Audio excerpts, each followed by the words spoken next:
Et voilà, nous sommes tous unanimes que nous sommes prêts à tout. Nous sommes prêts à tout faire, à faire toutes sortes de concessions et de sacrifices pour sauver des vies. Mais est-ce que la parole est jointe aux actes? Ou est-ce que les actes sont toujours joints à la parole? C'est une question qui reste en suspens. Vous pourriez peut-être répondre à cette question dans vos salons. Mais pour l'heure, nous allons recevoir tout de suite notre invité témoin du jour. Je vais d'abord rappeler le thème du jour. Je n'ai pas pu sauver la vie de mon frère pour 3000 francs. Aujourd'hui, tout a changé. Il s'appelle Kaba Mohamed Lamine. C'est notre invité du jour. Il est ingénieur commercial et président du Forum économique des startups africaines. Monsieur Kaba Lamine, bonjour. Merci beaucoup. Merci pour ce chaleureux accueil. Merci déjà. Avant d'entrer dans le vif du sujet, on voudrait quand même vous adresser nos condoléances. C'est vrai que c'est une histoire qui remonte très très loin dans votre passé, mais la mort d'un proche, on l'oublie jamais. C'est toujours douloureux. Oui, c'est toujours difficile.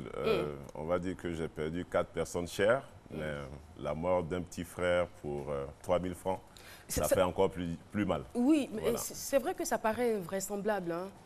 Mais c'est la triste réalité. C'est une réalité. Est-ce que vous pouvez nous relater les faits, nous parler un peu de cette vie-là, de votre histoire, de la vie familiale? Bon, pour commencer, je suis premier fils de 13 enfants, d'une famille polygame avec 3 femmes. Et puis, malheureusement, en même temps que j'ai mon bac, je dois le fêter. Mais en même temps, 3 mois après, les orientations, mon père décède. Et tout de suite, je suis donc sous le feu, on va dire, des voyants, parce qu'il faut assumer les responsabilités familiales à la place du père finalement. Et puis là, j'ai le bac, je n'ai pas de formation professionnelle, je n'ai pas d'activité professionnelle. Et puis c'est un père qui était tellement gâteux qu'on avait tout à la maison.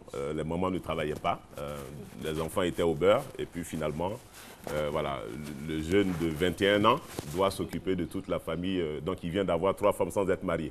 Il devrait quand même être très aisé, hein, le père, parce que généralement, les femmes malinquées, ce sont des femmes très dégourdies, qui ont toujours des activités commerciales. Tout à fait. Mon père avait une particularité, c'est qu'il ne supportait pas que ses femmes aillent faire du commerce ou du business ou voilà, pour gagner de l'argent. Il estimait, lui, et ce qui était logique à leur époque, c'est que les femmes, c'est fait pour la maison. Lui, il est homme, il doit s'en occuper de bout en bout. Et puis, je peux vous assurer qu'il s'en est vraiment occupé. Voilà, ça, je peux vous l'assurer. Et qu'est-ce qui a changé depuis lors? Bon, ce qui a changé... Je veux dire, quand votre père est décédé, parce qu'il y avait quand même une certaine harmonie, bien sûr, il y avait toute une harmonie. Il était, on va dire, la pièce maîtresse de la famille. Et puis, malheureusement, dès qu'il décède, tout dégringole. Nous, on est encore... Je suis le seul majeur des 13 enfants. Il y a 12 qui sont mineurs et il faut s'en occuper. Et le dernier, c'est lui qui a 8 ans, enfin 8 ans, et 2 ans après, il a 10 ans. Et il se trouve que moi, je suis encore en train de me chercher entre l'école. Et pour pouvoir nourrir la famille, je suis obligé d'aller au port pour être docker. Donc, je suis allé, j'ai soulevé sac, comme on dit. Vous me voyez bien costaud, je n'étais pas comme ça. Je pense que j'ai des photos qui apparaissent, qui me voient, je suis très filiforme dans la famille, mais c'est je veux dire, le fait d'être comme ça aujourd'hui, c'est les... Sur la photo à la gauche, à gauche. À gauche, le plus grand taille? Le plus grand, voilà. D'accord. Et donc, je soulève des sacs, et c'est ce qui fait qu'aujourd'hui, j'ai cette carrure. Ce n'est pas le hasard. Et donc, je m'occupe de ça, et finalement, c'est très difficile. Et l'enfant, le petit frère, il tombe gravement malade, il se plaint de maux de ventre, et c'est juste pour des maux de ventre. On doit l'amener à l'hôpital. Toute la journée, on m'appelle donc sur le chantier et je dois courir pour venir, mais je n'ai pas 5 francs, donc je marche du port jusqu'à Koumassi, puisque je suis de Koumassi. Et puis j'arrive, il est à l'hôpital et il faut payer 3000 francs à l'époque pour pouvoir faire la consultation. Et je n'ai pas 3000 francs, donc je cours dans tous les sens, je demande, je sollicite les aides partout, mais personne n'a 3000 francs pour me donner. Et les mamans? Mais les mamans, papa n'a pas voulu qu'elles fassent quelque chose de leur vie, donc elles sont à la maison, elles n'ont plus rien. Malheureusement, comme c'est de coutume dans les familles malinquées, quand le père décède, c'est les oncles, les frères voilà, qui prennent le relais. Il n'y a pas de suivi. Même les solliciter aussi. Hein. Ils ont été sollicités, mais il est arrivé des moments où je pense qu'il y a des témoins à Koumassi qui peuvent dire qu'il est arrivé des fois où c'était malheureux, mais on faisait 3 jours sans manger. Et papa, quelque part, n'a pas essayé d'assurer les enfants parce que tout à l'heure, vous avez dit qu'il avait plusieurs femmes, mais il arrivait à s'occuper de toutes ces femmes-là. Bien sûr, et de ses enfants, bien sûr. Et de ses enfants. Oui. Et il est parti... Oui, il n'a pas pu s'occuper, il n'a pas eu le temps de s'en occuper puisqu'il est décédé de longue maladie, on va dire, malheureusement. Donc, il n'a pas eu le temps d'organiser, on va dire, son départ.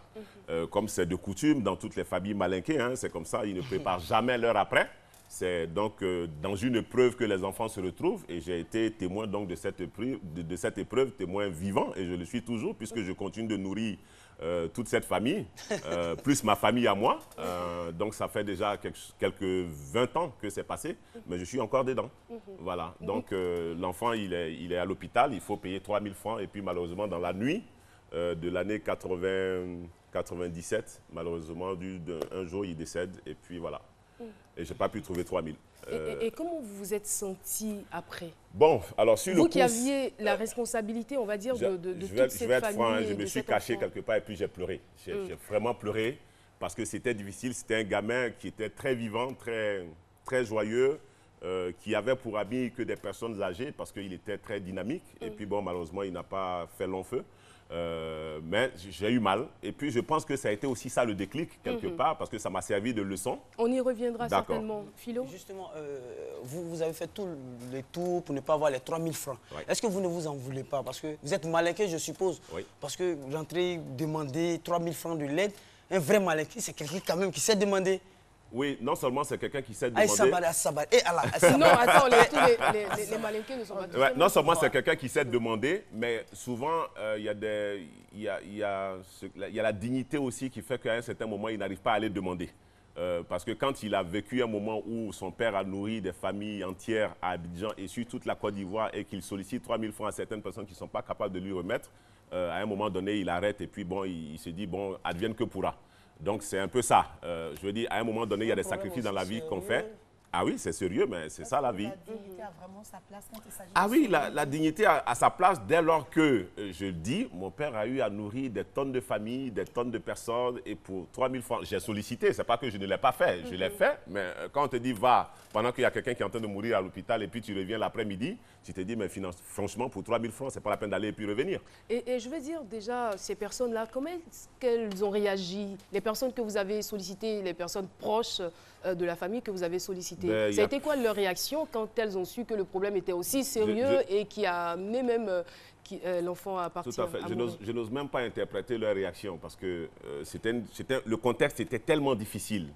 Vous savez, moi-même, j'ai subi des travers pendant que j'étais étudiant parce que premier fils, donc du coup héritier qui est devant toute la scène, beaucoup d'argent, beaucoup de biens, beaucoup de ceci, ça devient très compliqué.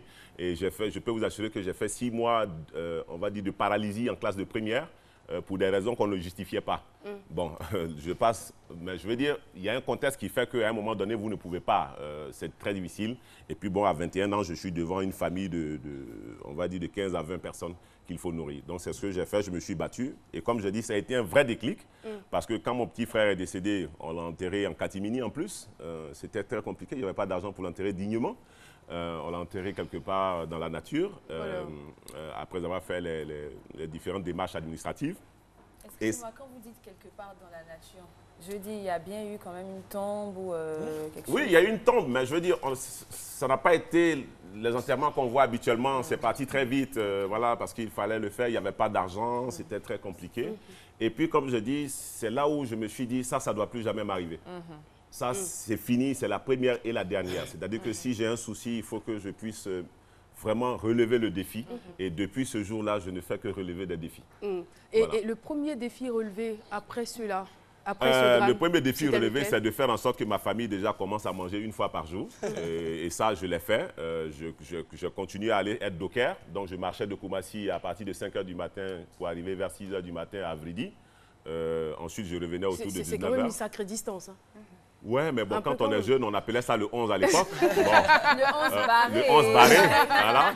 C'était très facile. Donc, on y allait, on revenait. On était jeunes, on avait de l'énergie à revendre. Ça. Donc, on le faisait assez facilement. Et c'est pas mauvais quand même. Je veux dire, c'est une activité physique. En plus, voilà, c'est une belle activité physique qui fait qu'après, on a... Voilà. En plus, pour l'activité qu'on fait de soulever des sacs à gauche, faire les dépotages, les empotages de conteneurs et autres, ça aide énormément. Ça aide. Voilà, donc je pense que ça a été très utile. Et puis, à travers cette activité, moi-même, j'ai réussi aussi à développer une activité qui a permis finalement que je sois à la tête d'une petite structure qui regroupait des jeunes, on va dire, pour pouvoir les placer et justement aller travailler au port, comme tout jeune Ivoirien ou... Voilà, ça m'intéresse quand même au plus haut point. Tout à fait. Je veux dire, pour quelqu'un qui n'a pas de gros moyens, comment est-ce qu'il s'organise, quelle stratégie il met en place pour embaucher, pour engager un certain nombre de personnes? Bon, la stratégie, elle est simple. Hein. Moi, je suis quelqu'un de très dynamique, donc naturellement. Et très vif d'esprit, apparemment. Très vif d'esprit, voilà. Et donc, par habitude, j'ai des amis de génération avec qui on a fonctionné. Et puis, vous savez, à l'époque, quand on a fini les études, c'était très difficile de pouvoir trouver du travail. Donc, on était oisifs, on jouait couramment à ce qu'on appelait le guéhou. On ne faisait rien d'assez intéressant. Et comme moi, je faisais la navette, j'avais un groupe d'amis qui étaient là, que j'utilisais donc pour pouvoir aller faire ces prestations. Donc, je vais négocier moi-même les prestations auprès des entreprises, auprès des particuliers, pour charger des camions, pour décharger des camions, charger des conteneurs, décharger des conteneurs. Et puis, au fur et à mesure, ça grandissait, ça grandissait. Et à un moment où on s'est retrouvé avec souvent 500 personnes à gérer par semaine. Ouais, 500 personnes par semaine, il fallait les payer, il faut les payer parce que ce type d'activité, on paye au jour le jour, on ne paye pas tous les mois. C'est-à-dire que quand tu as fini le bara, le bara, c'est le travail,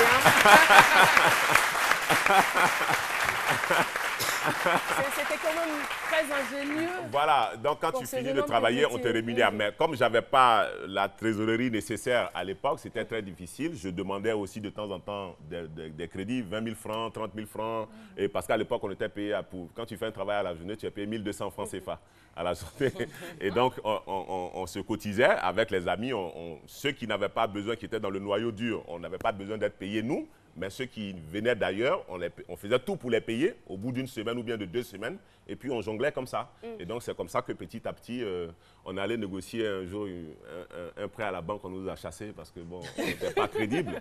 Mais justement, comment est-ce que vous arriviez à allier les deux, c'est-à-dire études? Est-ce que vous étiez contraint d'arrêter les études pour cette activité? Tout à fait. J'ai été contraint d'arrêter les études pour m'occuper d'abord de la famille. J'ai fait, on va dire, droit. Et puis après, j'ai dû aller faire école professionnelle, commerciale et autres pour vendre. C'est ce que j'ai fait. Et puis pendant les périodes de vacances ou les périodes de congés, je faisais des études dans des cabinets. Donc études de marché pour l'électrification rurale à Bondoukou, où on est parti pendant près de 3 mois. On est resté dans le Zanzan, on a travaillé. J'ai été le premier à vendre les premières couches Mikidou en Côte d'Ivoire. Ça n'existe plus, c'est fini. Mais on avait les gros sacs, c'est nous qui avions les premiers gros sacs qu'on sillonnait à Abidjan, sur toutes les 10 communes d'Abidjan. On a fait toutes ces petites choses pour pouvoir justement subvenir à nos besoins et puis aux besoins de la famille surtout. Parce que, et moi, la chance que j'ai eue, c'est que j'ai eu une relation très forte avec ma mère qui m'a donné plus d'envie de pouvoir l'amener à obtenir tout ce qu'elle n'a pas pu obtenir avec mon père, parce qu'avec sa vie de polygamie, elle a vécu des moments vraiment difficiles. Voilà. Et donc, tout ça mis ensemble, ça m'a donné du tonus, ça m'a donné de l'envie, et j'encourage les jeunes vraiment à ne pas, on va dire, s'affliger de certaines situations. J'étais dans les coulisses quand j'ai entendu notre frère Philo dire que pour la mort, souvent, mais c'est un contexte, et quand on est croyant, je pense que c'est quelque chose qui m'a aidé, moi, plutôt, à aller de l'avant. Voilà. Et là, si vous avez remarqué, nous sommes déjà dans le tout a changé, parce que c'était d'abord, dans un premier temps, le passé de notre invité.